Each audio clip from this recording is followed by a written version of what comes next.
제목으로 함께 말씀을 나눌까 합니다. 신앙생활의 목표가 무엇이라고 여러분들에게 말씀드렸습니까? 네, 그럴 줄 알았습니다. 교회 존재 목적이 영혼 구원하여 제자 삼는 것입니다. 신앙생활의 목표는 하나님 경외하는 것을 배우는 거예요. 하나님 사랑하고 그 거룩하신 성품을 나의 삶 속에 나타낸 것이라고 말씀드렸습니다. 그래서 하나님이 누구신가 하는 것을 아는 것이 중요합니다.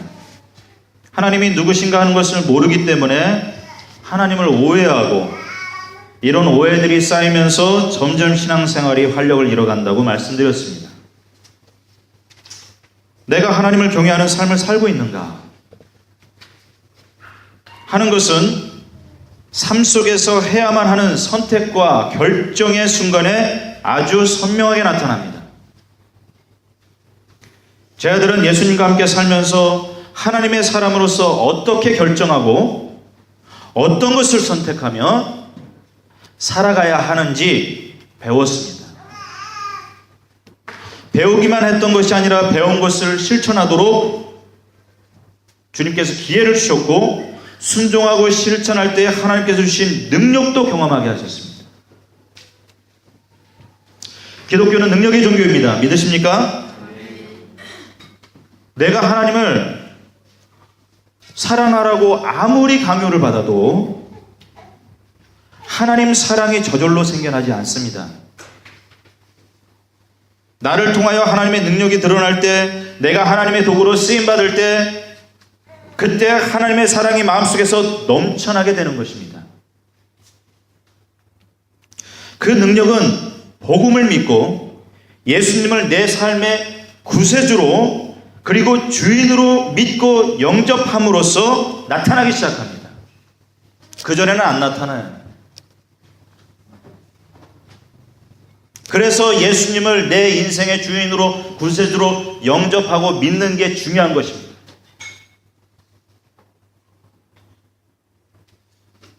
그 능력, 예수님이 내 삶의 주인이 되어주심을 믿으니까 생겨나는 마음의 평강으로 나타납니다. 그 능력이라고 하는 것이. 아무리 사람이 나를 흔들고 그리고 환경이 험해도 이게 있으면 견뎌집니다. 그리고 오히려 감사가 나옵니다. 그래서 어떤 상황이든지 헤쳐나갈 수 있는 것입니다. 이런 능력이 그리스도인들이 가진 매력입니다. 그런데 우리가 입으로는 살아계신 하나님 그러지만 살아계신 하나님이 내 삶에 체험되고 있습니까? 한번 자신에게 물어봐야 하지 않겠습니까? 하나님이 살아계신 것이 체험되고 있습니까? 나의 삶의 영적인 역사가 일어나고 있는가?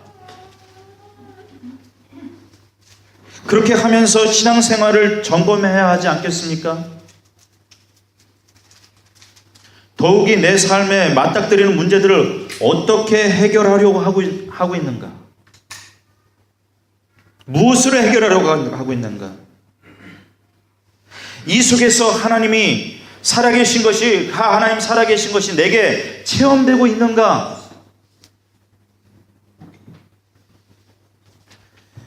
우리들의 부모님들은 아는 것은 없으셨을지는 모르겠지만 하나님에 대한 체험은 있으셨습니다. 우리 인내 권사님 가끔 저에게 당신의 살결이 좋으시다고 자랑하십니다. 제가 봐도 다리의 피부가 매끈하십니다. 한 40대 피부입니다. 아름답습니다. 이렇게 매력적인 분이 사실은 한글도 잘 모르셨던 분입니다.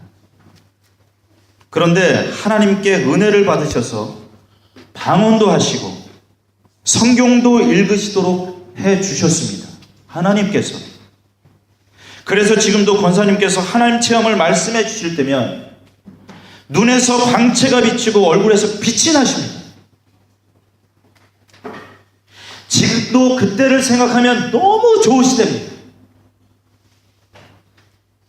그래서 인내 권사님은 죽음을 두려워하지 않으십니다. 하나님 체험이 기쁨이요, 행복이요, 영광이라는 것을 체험적으로 아시기 때문에 그렇습니다. 그런데 우리는 배운 것은 있고 아는 것도 많지만 그럼에도 불구하고 내 속에 영적인 체험이 있는가? 영적인 일들이 내 삶 속에서 일어나고 있는가? 그 영적인 체험이라는 것이 무엇입니까? 기도하면 응답되어지고, 기도하면 응답됩니다 라는 말을 자신 있게 할 수 있는 체험을 하면서 살아가고 있느냐 하는 것입니다. 그런 간증들이 내 삶 속에 쌓여가고 있습니까? 왜 이런 체험이, 이런 간증이, 영적인 그런 일들이 내 삶 가운데서 조금 일어나는 것 같다가도 멈출까요? 왜 멈출까요? 왜 멈출까요? 왜 그럴까요? 왜 그러냐면 신앙생활을 수양하는 것 정도로만 생각해서가 아닌가, 그런 생각이 듭니다. 수양이 뭡니까? 수양? 심신을 단련하여, 그러니까 몸과 마음을 갈고 닦아서 품성이나 지식이나 도덕을 닦는 것을 말합니다. 이게 수양입니다. 그런데 신앙생활은 수양이 아닙니다. 마음 수양이 아닙니다. 내가 아무리 inner peace 이러면 살아도 안 됩니다. 여러분의 심령의 고요함을 얻을 수 없습니다.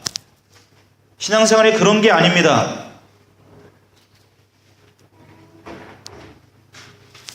사람들이 신앙생활을 마음 수양 정도로만 생각하기 때문에 부담되면 그냥 포기하고 마는 것 같습니다. 신앙생활은 수양이 아닙니다. 다시 말씀드립니다. 신앙생활은 수양이 아닙니다. 마음 수련이 아닙니다. 신앙생활은요, 영적 전쟁입니다. 뭐라고요, 신앙생활이? 우리가 자주 이 사실을 잊고는 우리 삶에 문제가 생긴 것을 당황해합니다. 그 문제가 하나님을 경험할 수 있는 좋은 기회가 될 수 있는데도 불구하고 내 지식을 의지하고 내 경험을 의지하려고 하기 때문에 신앙생활이 성장도 멈추고, 그래서 성숙하지 않습니다. 오늘 말씀에 예수님이 사람들로부터 오해를 받아요. 예수님께서 하시는 일들이 너무 기가 막힙니다. 기적이 일어납니다. 초자연적인 일들이, 역사가 일어납니다. 좋은 일이 일어납니다. 행복한 일이 일어납니다. 기쁜 일이 일어납니다. 그래서 예수님과 함께 있으면 하나님 체험을 하니까 사람들이 회개하고 하나님을 믿는 일이 일어납니다. 그런데 이러한 현상을 세상 사람들은 두 가지로 해석을 했습니다. 하나는 예수님이 미쳤다 그럽니다. 두 번째는 예수님이 귀신 들렸다 그럽니다. 예수님을 믿지 않는 사람들이 예수님을 하나님의 아들이라고 할 수 없으니까, 하나님의 아들이라고 그러면 왜 그분을 믿지 않았냐라고 할까봐 예수님을 무엇이라고 말합니까? 미쳤다고도 하고 예수님을 사탄의 자식이라고도 얘기를 합니다. 그래서 예수님께서 그렇게 말하고 다니는 사람들을 불러다 놓고 예수님께서 말씀하십니다. 23절부터 사탄이 어떻게 사탄을 쫓아낼 수 있느냐? 한 나라가 갈라져서 서로 싸우면 그 나라는 버틸 수 없다. 또 한 가정이 갈라져서 싸우면 그 가정은 버티지 못할 것이다. 사탄이 스스로에게 반란을 일으켜서 갈라지면 버틸 수 없고 끝장이 난다. 여러분 뉴스에서 시리아에서 지금 어떤 일이 일어나는지 보십니까? 시빌 워. 나라 내부에서 서로 총뿌리를 겨누고 싸우는 싸움이 얼마나 처참한지 여러분들은 소식을 듣습니다. 우리가 조금만 상식적으로 생각을 해도 이러한 일이 일어난다는 것이 얼마나 힘을 낭비하는 일인지, 그리고 자기 발전의 속도를 늦춘 일인지 생각할 수 있지 않겠습니까? 조금만 상식적이어도.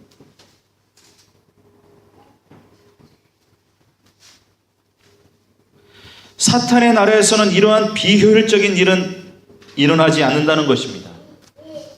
사탄은 똘똘 뭉쳐서 누구와 대적합니까? 누구와 대적합니까? 예수님과 대적합니다. 예수님의 군사가 누구입니까? 여러분들입니다. 여러분들입니다. 여러분들 신앙생활 편하게 마귀가 가만두지 않습니다. 예수 믿는 사람들과 대적합니다. 예수 믿는 사람들과 싸웁니다. 이 마귀가. 그래서 사도 바울은 예수 믿는 사람들도 이걸 알고 준비하라고 말씀하십니다. 악마의 간계에 맞설 수 있도록 하나님이 주시는 온몸을 덮는 갑옷을 입으십시오. 우리의 싸움은 인간을 적대적으로 상대하는 것이 아니라 통치자들과 권세자들과 이 어두운 세계의 지배자들과 하늘에 있는 악한 영들을 상대로 하는 것입니다. 그렇게 사도 바울 선생님이 얘기합니다. 여러분, 크리스찬이 싸워야 할 대상은 남편도, 아내도, 부모도, 자식도, 직장 동료도 아니라는 것입니다. 그 뒤에서 영향력을 행사하고 있는 어떤 보이지 않는 파워가 있는데 이 세력들과 싸워야 한다는 것입니다.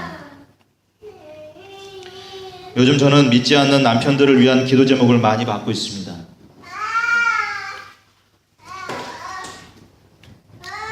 이런 신앙생활 쉬운 것이 아닙니다. 이런 분들의 신앙생활 편하지 않습니다. 그날도 한 성도분이 남편이 교회 가는 것에 어려움을 주었었나 봅니다. 그러한 내용의 문자가 와서 제가 이렇게 문자를 다시 보냈습니다. 알겠습니다. 마음이 힘드시겠습니다. 그래도 남편께 잘 해드리세요. 화내시거나 하지 마시고 이번 기회가 예수님의 성품을 훈련할 좋은 기회다 생각하시고 하나님께 감사하시고 남편은 불쌍히 여기십시오. 남편께는 친절과 인내로 대하시고 마음으로는 악한 영의 역사를 기도로 대하십시오. 성도님의 영적 전투의 대상은 남편이 아닙니다. 기도하겠습니다.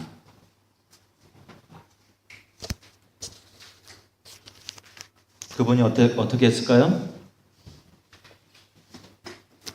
기도 열심히 하셨던 것 같습니다.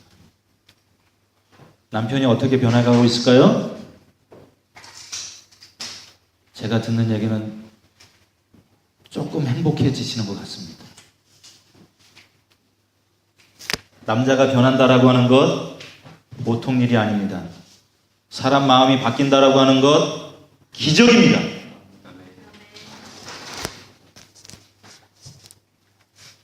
영적 싸움을 잘 싸워나가고 있는 것 같습니다. 다른 분에게는 제가 이런 말씀을 드린 적이 있습니다.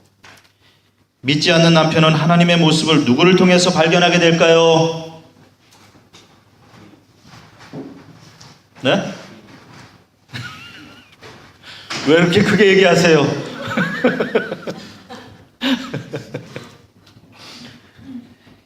예수님을 믿고 하나님의 자녀가 된 자매님을 통해서 하나님의 모습을 발견하게 되지 않을까요?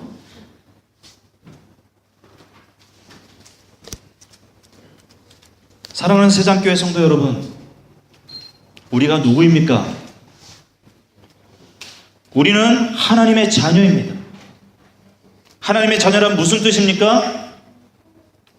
영적인 사람이란 뜻입니다.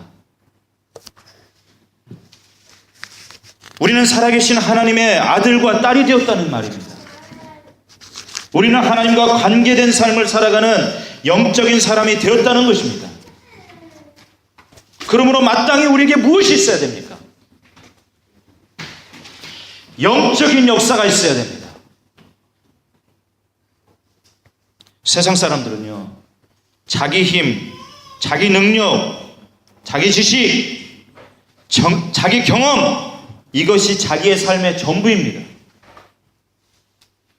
우리는 하나님의 자녀가 되었습니다. 하나님의 자녀가 되었다는 것은 영적인 사람이 되었다는 말입니다. 영적인 사람이라고 하는 것은 내 삶의 영적인 역사, 영적인 요소, 그게 나타나고 있다는 얘기입니다. 그 고백을 그렇게 하는 것입니다. 내가 하나님의 자녀입니다. 이런 영적인 요소가 나타나는 나를 보고 내 남편이 예수님을 믿는 것입니다. 내 아내가 예수님을 더 잘 믿는 것입니다. 이런 영적인 사람의 모습을 보고 예수님 믿지 않은 사람이 교회로 오는 것입니다. 야고보 선생님이 말씀하십니다. 야고보서 1장 2절에 나의 형제자매 여러분, 여러 가지 시험에 빠질 때 그것을 더할 나위 없는 기쁨으로 생각하십시오.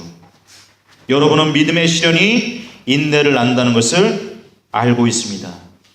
여러분은 인내력을 충분히 발휘하여 조금도 부족함이 없이 완전하고 성숙한 사람이 되십시오. 지금 여러분 어떤 시험을 당하고 살아가고 계십니까? 어떤 어려움들이 여러분을 힘들게 하고 있습니까? 어떤 시험을 당하고 계십니까? 야고보 선생님은 우리에게 말씀하십니다. 이럴 때 더할 나위 없는 기쁨으로 살아가라 그럽니다. 왜요? 고통이 좋아서요? 날 좀 고통스럽게 해주세요. 막 고통을 당할 때 희열을 느껴서요? 그건 좀 이상한 거죠. 왜 기뻐하라고 얘기하십니까? 왜요? 하나밖에 없어요. 그 고통을 인내하고 나면 결과가 좋으니까. 좋은 결과가 있을 것이라고 하는 것을 믿으니까. 견디라는 겁니다. 그리고 이기라는 겁니다. 넘어가라는 겁니다. 열매가 있기 때문에, 열매가 있기. 그러니까 더할 나위 없는 기쁨으로 삼아라, 그렇게 말씀하시는 겁니다. 사도 바울은 그가 영적인 아들로 삼았던 사랑하는 디모데를 향하여서 말씀하십니다. 그대는 그리스도 예수의 훌륭한 군사답게 고난을 함께 달게 받으십시오. 그러십니다. 여기서 사도 바울 선생님이 우리가 어떤 존재인가, 우리 아이덴티티가 무엇인가 말씀해 주십니다.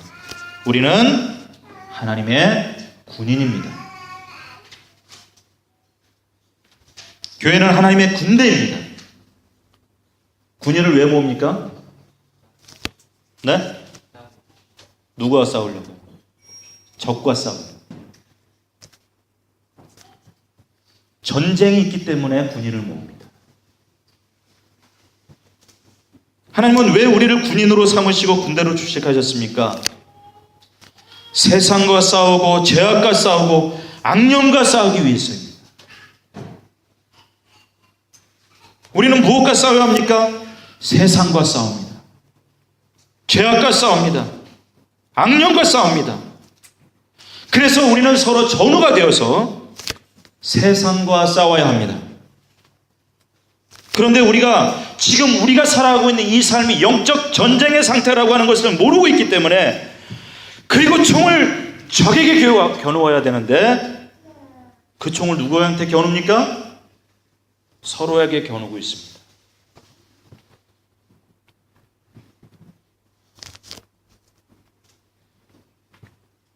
우리끼리 교회 안에서 모여서 우리는 우리끼리 적이 되어 있습니다.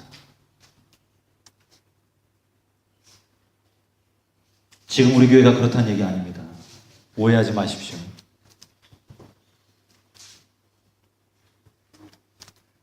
누가 누구의 적인지 몰라서 우리끼리 서로 적으로 삼습니다. 우리는 다 전우입니다. 아멘이 없네. 우리는 아무리 내가 군대를 안 갔어도 그렇지, 이런 얘기 진지하게 할 때면 아멘도 좀 크게 해주시고 그래. 나 이런 얘기 할 때 너무 창피합니다. 분명히 우리 성도님들, 남자 성도님들 그렇게 얘기할 거예요. 아유, 목사님 군대도 안 갔다고 저렇게 해서 무슨 전우야, 전우는. 민방위도 군대입니다.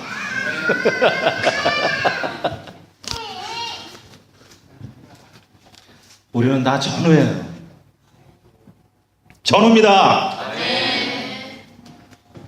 왜? 교회 존재 목적에 충실해야 하니까. 영혼군하여 제자 삼다고 하는 것은 총뿌리를 바깥으로 겨누는 것입니다.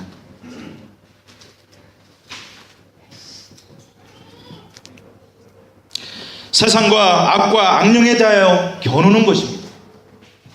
그런데 많은 사람들이 총뿌리를 서로 겨누기 때문에 이미 교회에서 부상자, 중상자, 후송자, 입원자? 예? 그냥 환자. 그러면서 우리가 교회에 들어오기 전에 오리엔테이션 받습니다. 교회 깊이에 들어가지 말아라. 교회 깊이 들어가면 상처받는다. 적당하게 해라, 적당하게. 이런 말 듣습니다. 제가 말씀드립니다. 이건 다 사탄의 대변인들이 하는 말입니다. 제가 목회의 길에 들어가면서 흔히 듣던 말이 있습니다. 묵은 닭. 어떤 분들이에요? 네? 묵은 닭과 같은 성도 어떤 말이에요? 이건 누구를 말하는 것일까요? 오래 믿은 크리스찬들을 말합니다. 왜 이런 말이 생겼는지 이해는 갑니다. 오래 믿으면 믿은 만치 성장을 해야 되는데 그러지는 못하고 옹졸해지고 고집스러워지고 또한 온갖 불만이 교회와 목회자를 향하기 때문에 좋은 영향력은 못 미치고 주위 사람들과 목회자들을 힘들게 하고 이런 것이죠. 자기 성장이 없고 부정적 영향을 끼치는 오래된 신자들을 일컫는 말, 이런 닭, 이런 사람 묵은 닭이래요. 이런 닭은 삶아서 먹어도 맛이 없답니다.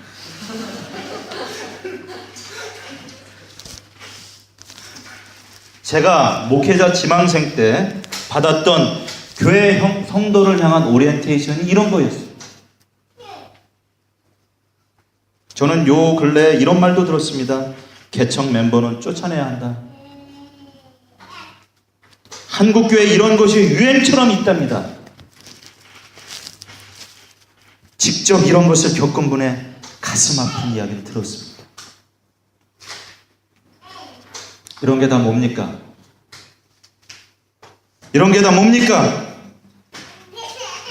사탄이 집어넣은 교묘한 말들이에요. 서로 의심하고 갈등하고 싸우게 하는 독을 집어넣었어요. 교회에다가, 성도들의 마음에다가.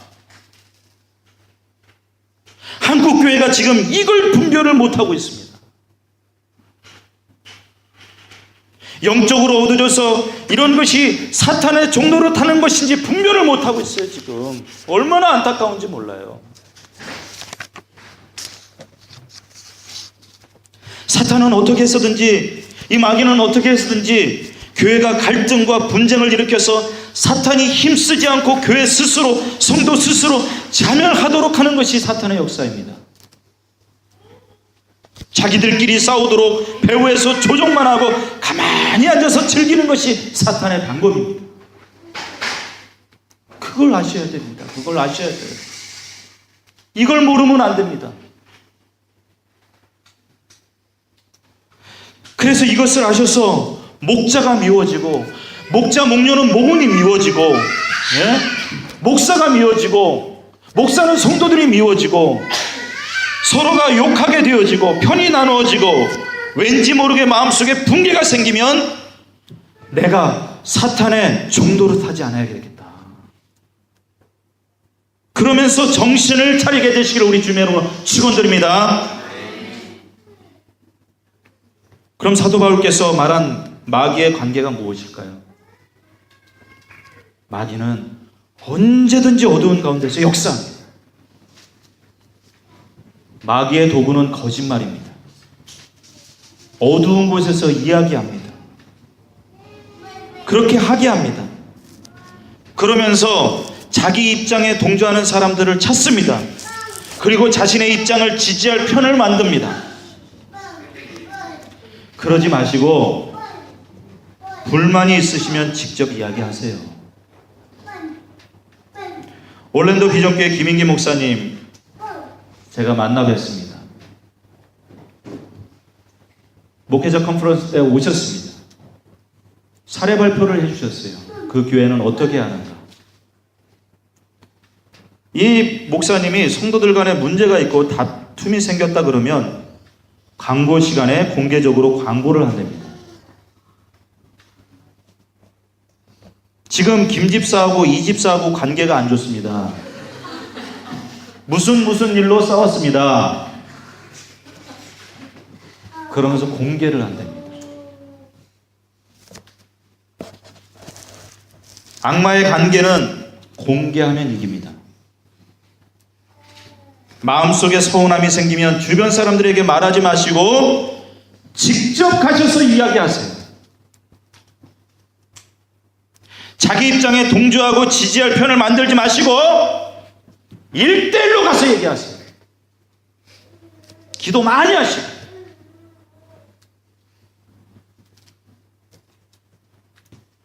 제가 우리 교회에 문제가 있어서 이런 얘기하면은 제가 이렇게 강하게 얘기를 못할 겁니다. 너무 감사한 게 이런 일이 없어서 예방 차원에서 이런 얘기를 할 수 있다라고 하는 게 얼마나 감사한지 모릅니다. 그렇죠? 저를 이렇게 썰렁하게 만들지 마시기 바랍니다. 없잖아요. 없죠? 있으면 저한테 오시던지. 또한 왜 교회가 갈등과 분열을 갖게 되어집니까? 그것은 기대치가 충족되지 않기 때문에 다툼, 싸움이 있게 되어지는 것 같습니다. 요즘 성도님들이 저에 대한 신뢰를 많이 하고 계시다는 것을 제가 느낍니다. 너무 감사합니다. 너무 고맙습니다. 그래서 행복합니다. 저를 믿어주셔서. 저에게는 부담이 되기도 하지만 저에 대한 기대라고 생각하고 감사가 되고 그게 격려가 되어서 더 열심히 해야 되겠다 이런 생각을 하게 됩니다. 이런 기대에 충족시키는 목사가 되도록 최선을 앞으로도 하겠습니다. 그런데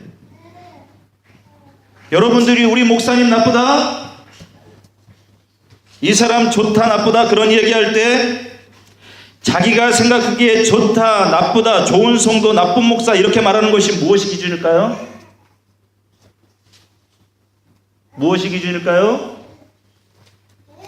자기가 가지고 있는 기대치가 기준입니다. 목사는 적어도 이래야 된다. 장로는 적어도 이래야 된다. 성도는 적어도 이래야 한다. 그런 기대치가 있는데 그런 기대치가 충족되지 않을 때 마음속에 불만이 생기고 분노가 생기고 실망이 생기고 충돌이 생기고 그러는 것입니다. 그러다가 어떤 문제가 딱 생기게 되면 실제로는 이것 때문에 그러는 것인데 실제로는 이것 때문에 부딪히지만 옳다 그르다라고 하는 것 그것을 빌미로 삼아서 싸우고 분란을 일으키고 교회가 깨어지고 하는 것을 제가 보게 됩니다.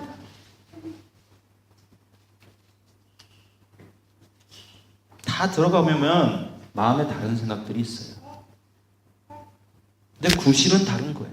구실은 좋은 거예요. 성도님들, 사랑하는 세장교회 성도님들, 가만히 생각해 보시길 바랍니다. 요즘 신앙생활 평안하시지 않습니까? 참 감사한 일이 아닐 수 없습니다.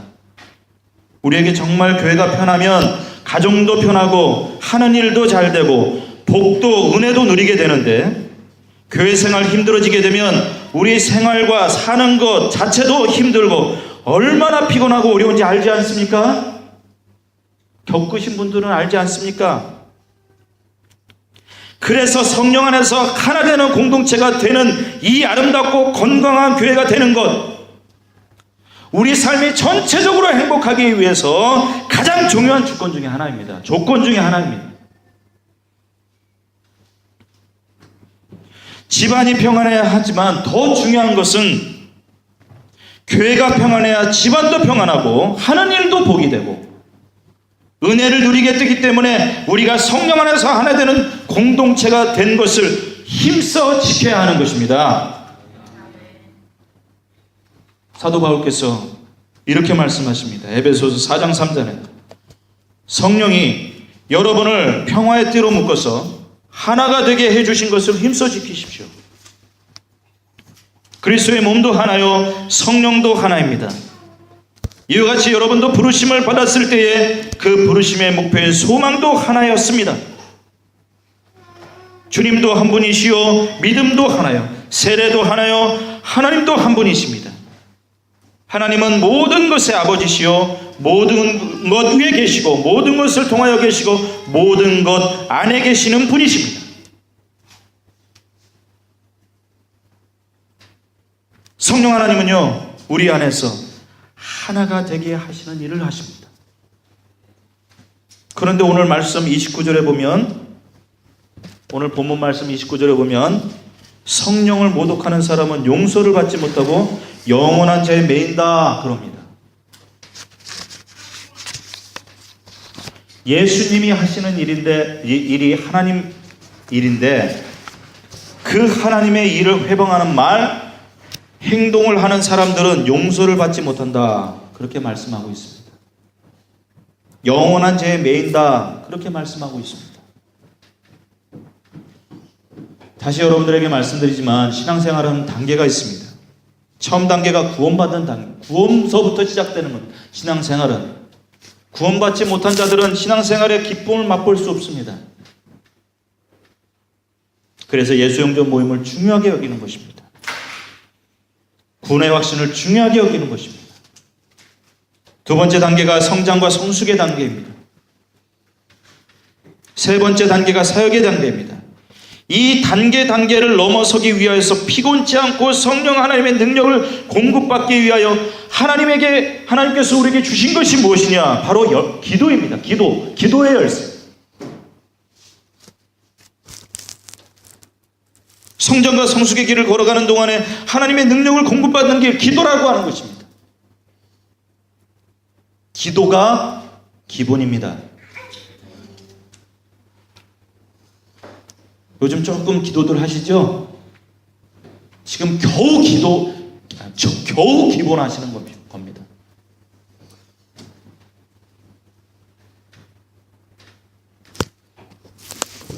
목사의 기본은 2시간 반에서 3시간 기도하는 게 기본입니다. 우리 장로님은요? 네? 1시간이 기본입니다. 권사님도 마찬가지입니다. 20분이 아닙니다. 목자들은요? 제가 20분 얘기했죠. 그거라도 잘 지켜주시면 감사하겠습니다.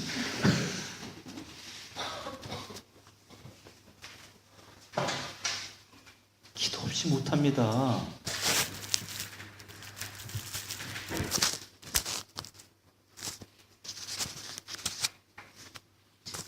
안 됩니다. 무슨 힘이 있어서 하겠습니까? 우리 안에 무슨 힘이 있어서 그렇게 하늘에 놀라운 일을 하겠습니까? 안 돼요. 하나님의 힘을 공급받지 않고서. 아직 예수님을 믿지 않고 계신 분들을 구원의 단계로 들어서게 하기 위한 것, 기도해야 됩니다. 성령의 힘을 받아야 됩니다. 그리고 이미 구원받고 성장과 성숙의 단계에 있으시다고 생각되시는 분들은 목장 모임에 나가야 됩니다. 삶 공부하셔야 됩니다. 주일 예배 드리면서 매주 하나님의 자녀로 영적인 삶을 살 것을 결단하셔야 합니다. 이것이 우리 교회 사역의 새 축입니다. 사역의 단계에 계신 분들은 이것을 지속적으로 하셔야 됩니다. 멈추지 말고. 그리고 최종적으로 나도 목자가 되어서 생명은 사명인데 하나님께서 주신 사명 이루는 삶을 살아야 되겠다.